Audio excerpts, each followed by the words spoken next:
How are you, Joe? Hope you're keeping well. I've been following the Romans for quite a bit and glad we could finally collect.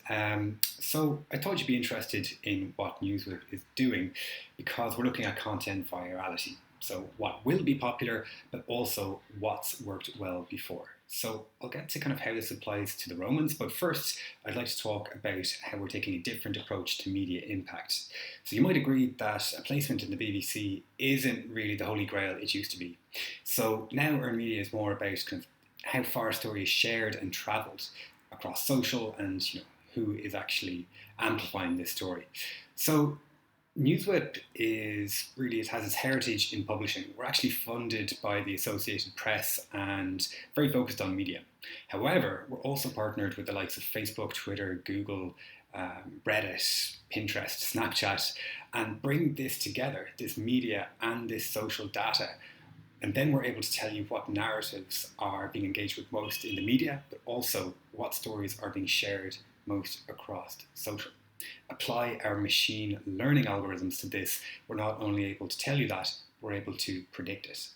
So in my email, I've also given you some examples from Breebach around how they're using these predictive analytics to forecast cultural moments and actually get involved in a conversation, and APCO, how they're using our historical macro data to actually look a bit wider, for example, all content trends in 2020 around 5G and coronavirus, if they wanted to understand what narrative stories, types of content have worked best before. So for the Romans, what I'd see to start with would be that we're able to provide you with a view into what stories each day are going to be largest.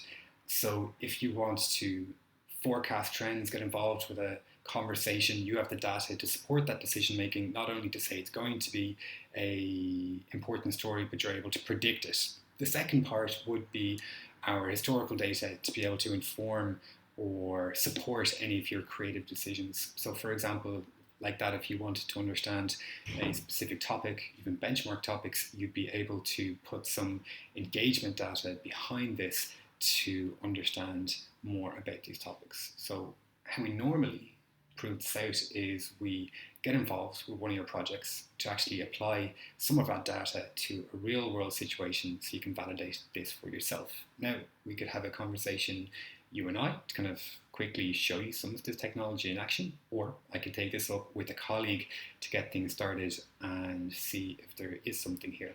Either way, great to connect, and thanks very much.